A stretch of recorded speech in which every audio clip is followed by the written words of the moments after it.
बहाना नहीं, रोजगार दो सरकार, पूछ रहा है पूरा झारखंड की आखिरकार ऐसे क्यों हैं हालात। केंद्र और राज्य के बीच जारी तकरार, कभी नियोजन नीति तो कभी ईडी पर रार। क्या हेमंत सरकार युवाओं के भविष्य के साथ कर रही खिलवाड़? नौकरी न दे पाने के बहाने तलाश रही है हेमंत की सरकार। यह सवाल आखिरकार क्यों हर बार जब जिक्र नौकरी का आता है, रोजगार का आता है, तो सरकार बहाने तलाशने लगती है। और युवा अब कह रहे हैं कि बहाना नहीं, रोजगार दो सरकार। अब नया मसला सामने आया है। ईडी की जांच के बाद अब एसआईटी की जांच की बात आ रही है। एसआईटी की जांच किसकी? एसआईटी जांच करेगी। दरअसल सीएम हेमंत सोरेन कह रहे हैं कि जांच करेंगे कि रेलवे के द्वारा राज्य से कितने खनिज का परिवहन किया गया, और अवैध परिवहन की सीमा की जांच के लिए एसआईटी का गठन किया गया। रेलवे भी अवैध खनन कर रहा है।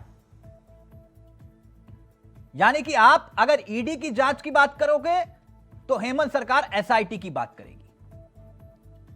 एसआईटी राज्य से रेलवे के द्वारा अवैध रूप से खनन किए गए खनिजों के कथित परिवहन की जांच करेगी, यह सीएम साहब कह रहे हैं। मसला नियोजन नीति का था, नौकरी का था। अब कहानी में एक नया ट्विस्ट आ गया। तेरी जांच मेरी जांच। लेकिन सड़कों पर बेरोजगार युवा पूछ रहे हैं कि मेरा क्या कसूर। पहले रिपोर्ट देखिए और फिर उसके बाद सीधा रुख करेंगे अपने मेहमानों की तरफ।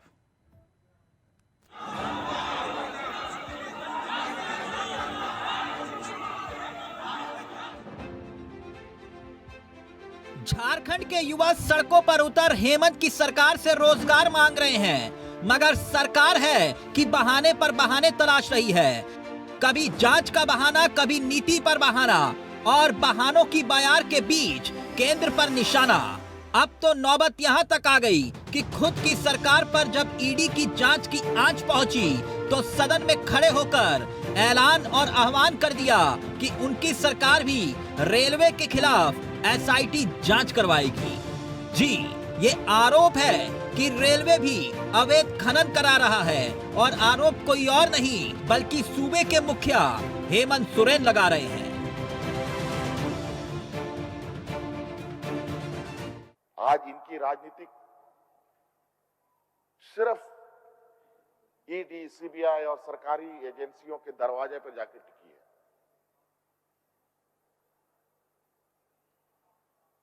ये रोज सुबह शाम इन दरवाजों के सामने जाकर के घुटना टेक के खड़े हो जाते हैं कि ईडी कार्यालय से कोई कागज फेंकेगा तो उनके हाथ में आएगा और मुद्दा लेके राजनीति करेंगे। आज आजकल अखबारों में देख रहे होंगे, सत्ता पक्ष को लेकर कई अखबारें रोज सीरीज चल रहा है, कभी इस अखबार में, कभी उस अखबार में, कभी उस अखबार में। बड़ा सुनियोजित तरीके से वो जांच की कार्रवाई का ये को छापा जा रहा है। राज्य सरकार एक एसआईटी गठित करने जा रही है अध्यक्ष महोदय, कि रेलवे के द्वारा इतने वर्षों में कितने खनिज संपदाओं का आवागमन कराया गया, कितना लीगल हुआ, कितना इलीगल हुआ, और इसके जांच के लिए हमने भारत सरकार से भी आग्रह किया। मैं एसआईटी सरकार गठित करना चाहती है क्योंकि रेल मंत्रालय भारत सरकार का है, उसमें आप हमें सहयोग करेंगे, ये हमारी आपसे अपेक्षा है। अंततः हमने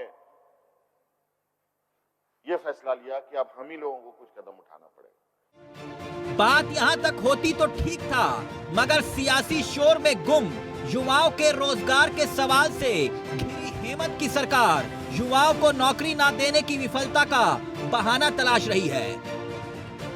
नियोजन नीति को रद्द किए जाने के लिए बीजेपी और राज्य के बाहरी लोगों को जिम्मेदार ठहराया जा रहा है। मात्र 40% जनरल के माध्यम से जो बाहरी लोगों का यहाँ प्रवेश होना था, ये मुझे रोकना था।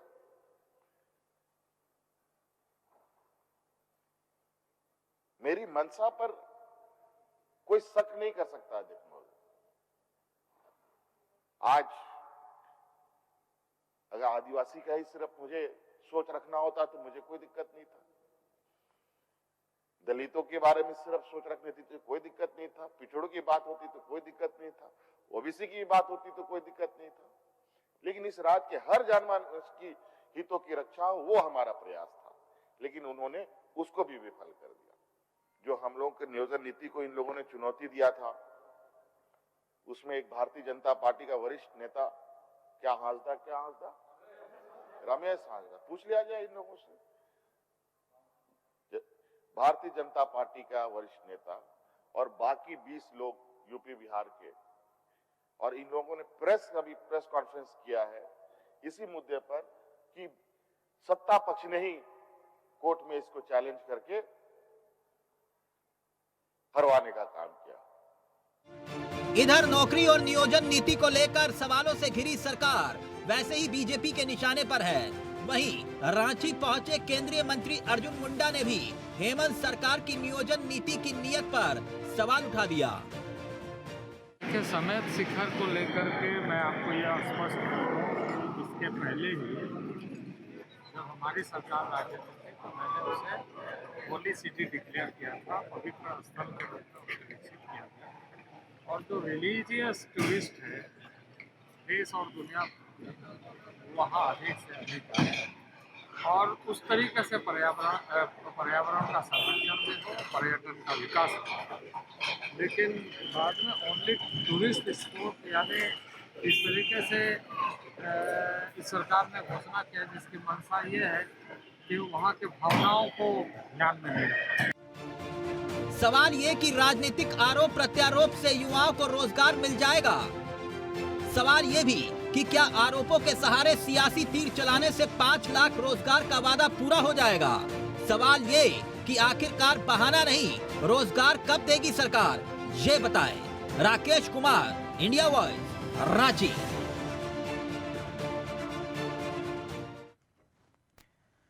तो बहाना नहीं, रोजगार दो सरकार, इंडिया वॉइस की मुहिम लगातार जारी है। युवाओं का मंच और पूछता है झारखंड कि आखिरकार 5 लाख रोजगार वरना राजनीति से संन्यास। अपना वादा कब पूरा करेगी सरकार। बहाने नहीं, रोजगार दो सरकार। सीधा रुख कर रहे अपने मेहमानों की तरफ। आपको बता दें आज हमारे साथ इस कार्यक्रम का हिस्सा बन रहे 2 मेहमान आपकी स्क्रीन पर है। ओंकार नाथ जायसवाल जी हमारे साथ जुड़ गए हैं, आम आदमी पार्टी का चेहरा है। साथ ही साथ हमारे साथ विनय सिंह जी जुड़ गए हैं, बीजेपी के चेहरे हैं।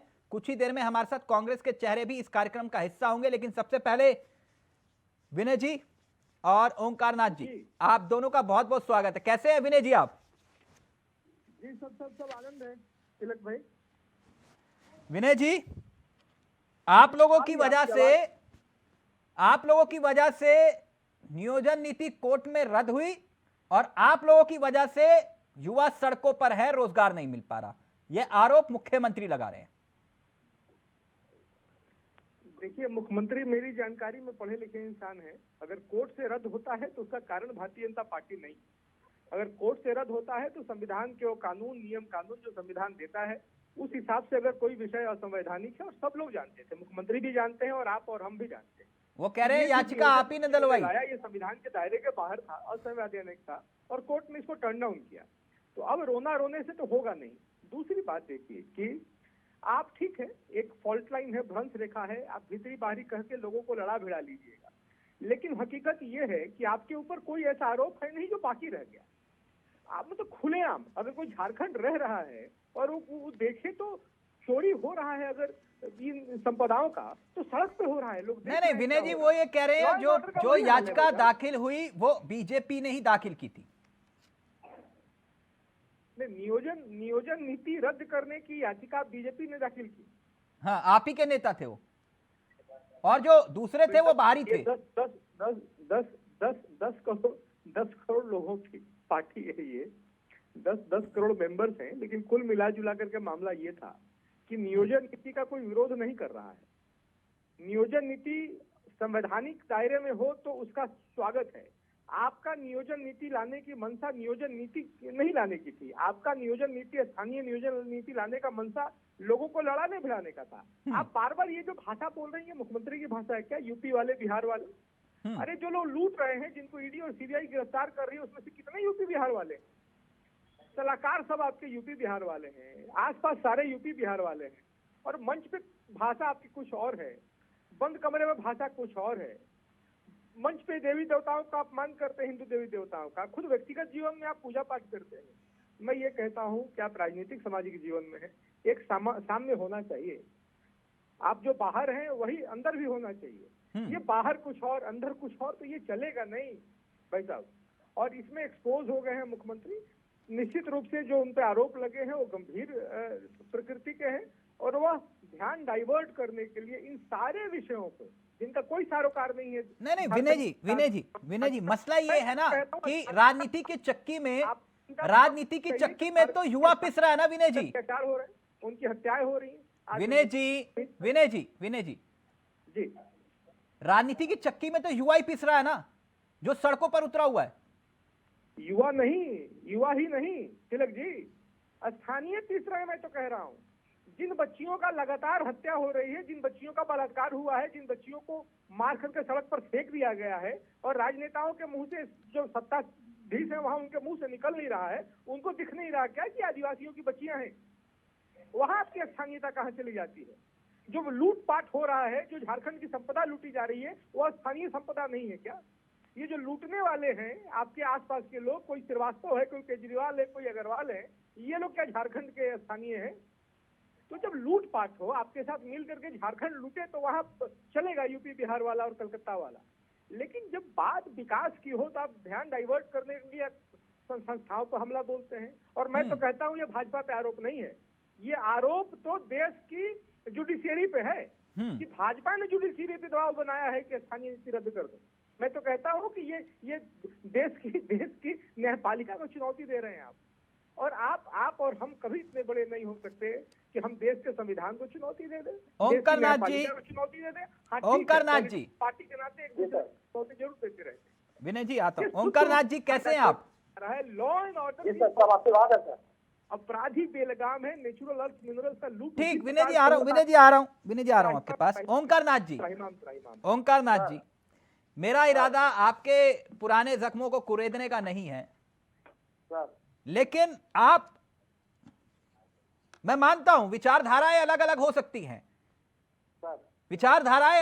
सकती हैं, लेकिन हर किसी का मकसद युवाओं के कल्याण से जुड़ा हुआ, क्योंकि ये युवा जब जब सड़कों पर उतरा है तब तक सिंहासन डोला है। बिल्कुल सर।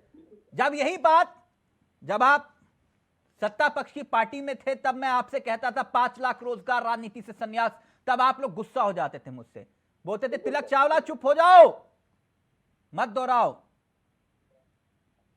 आज भी मैं वही खड़ा हूं, आज भी मैं उसी सवाल के साथ हूं, और इंडिया वॉइस लगातार यह बात कहता रहा कि अगर आप सत्ता में हैं, आज भी वही बात दोहरा रहा हूं, अगर आप सत्ता में हैं तो जवाब सत्ता को ही देना पड़ता है।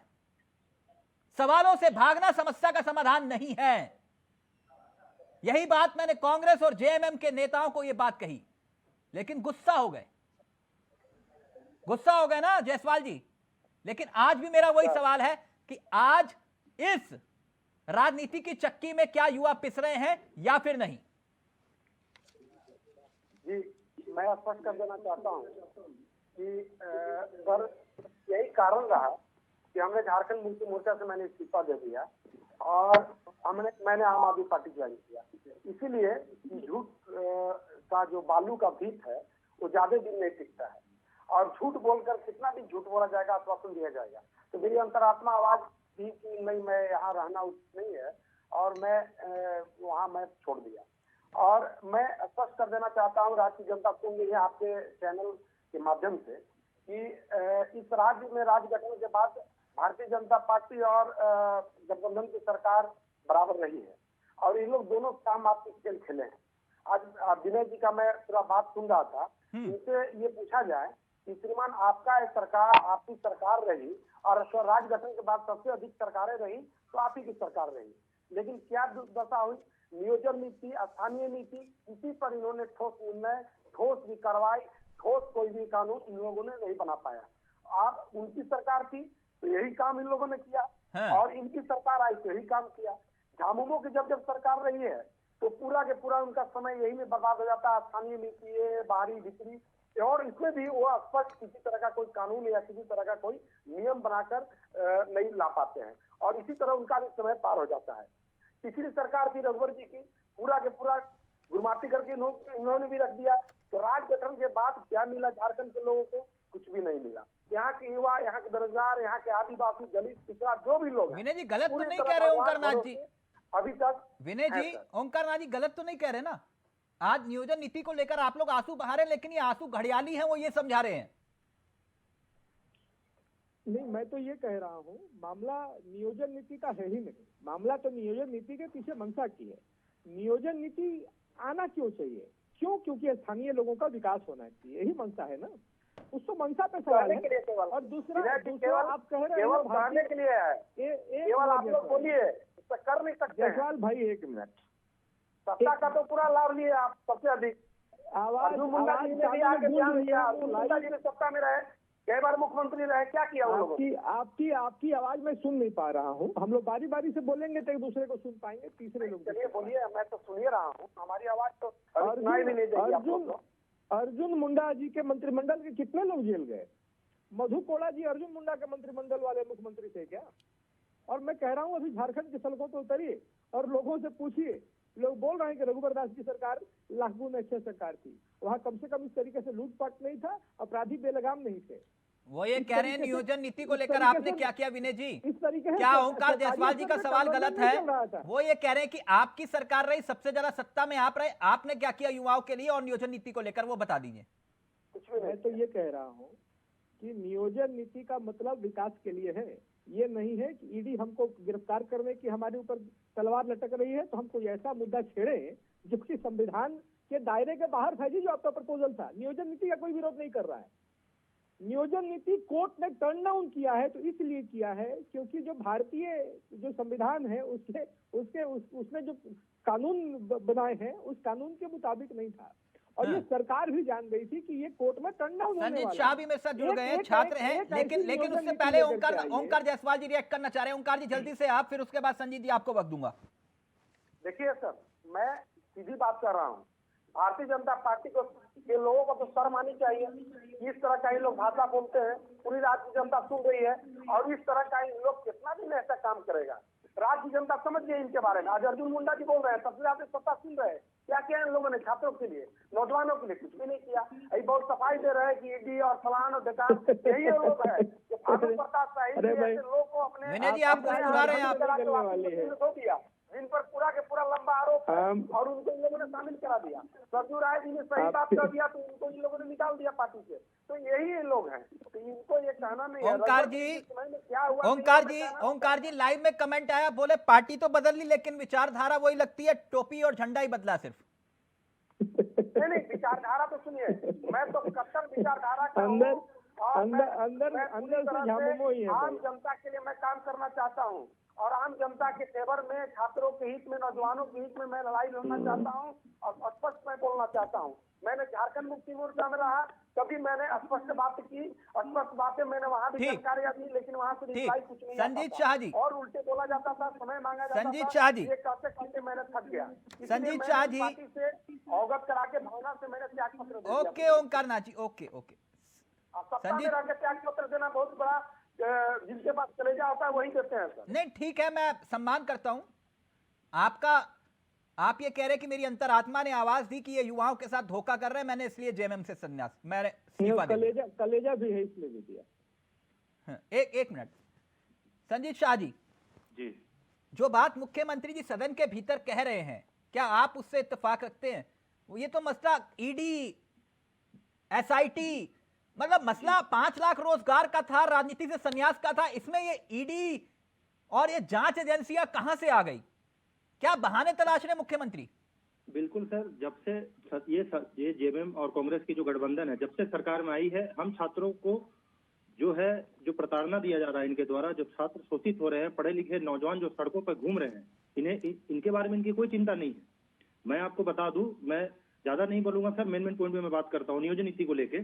सबसे पहले नियोजन नीति जब इन्होंने बनाकर लाई, और जब इन्होंने नियोजन नीति बनाई उस वक्त ही जो इनके महाधिवक्ता थे, जो एडवोकेट जनरल थे, उसी टाइम उन्होंने कहा था मुख्यमंत्री जी को कि ये हाईकोर्ट में खारिज हो जाएगी जी, विधि विभाग ने। उसके बावजूद भी ये नियोजन नीति बनाई गई, जबकि आपको पता होना चाहिए कि एक महाधिवक्ता का जो क्वालिफिकेशन है हाईकोर्ट के जज के इक्वल होता है। तो जब उन्होंने पहले ही बोला था कि ये हाईकोर्ट में खारिज हो जाएगी, तो वहां पे उन्हें संशोधन कर लेना चाहिए था, और उसके बावजूद हाईकोर्ट में खारिज कर दिया। ठीक है, ठीक है, हो सकता है मैं 5 मिनट के लिए मान भी लूं कि ये नियोजन नीति जनता के हित में रही होगी, पर आप संविधान से तो ऊपर नहीं है। जब संविधान से तो ऊपर नहीं है आप, तो आपने ऐसे नियमावली क्यों बनाई जो आप जानबूझकर उस पर लूप होल छोड़े, ताकि ये नियोजन नीति हाईकोर्ट में जाए और वहां पे फंसे और छात्र फिर सरकार के चेहरे ये तक कह रहे हैं जो सड़कों पर उतर रहे युवा, उसमें से अधिकांश जो है वो बाहरी हैं। बाहरी और भीतरी का तो यही तो गेम चल रहा है सर। बाहरी भीतरी बोल के लड़ा रहे हैं, छात्र रोड में घूम रहे हैं। अगर सब छात्र अगर बाहरी हैं तो फिर मुद्दा क्या है फिर? अब बोलने को तो कुछ भी बोल सकते हैं, पॉलिटिकल पार्टी है कि ये फंडिंग कर रहे हैं, कोई पहले आरोप लगाया जाता था कि आरएसएस वाले हैं। ये जो मंच है ना, क्योंकि ओंकार नाथ जी इसके गवाह हैं, विनय जी इसके गवाह हैं, ये जो सत्ता पक्ष वाले हैं। भी मैंने बैठा है डिबेट में, इससे पहले जब वो जेएमएम के प्रवक्ता थे उस समय भी मैं ये बात को रखता था। जी, अभी भी मैं ये बात को रख रहा हूँ। शाह जी, ये जो प्रवक्ता है, कहीं ना कहीं ये गलत नियमावली लाई गई थी कि नहीं? ये जो पार्टी के सत्ता में रहते हुए इतने बड़े बड़े प्रवक्ता हैं, ये बात में तब जायसवाल जी जो थे वहां पर तब भी ये बात जानते हैं और अभी भी जानते हैं, विनय जी भी जानते हैं। शाह जी भले ही डिबेट में आके सवालों का जवाब ना दें, क्योंकि उनको मालूम है इंडिया वाइज पूछेगा 5 लाख रोजगार वरना राजनीति से संन्यास, तो फिर क्या जवाब देंगे?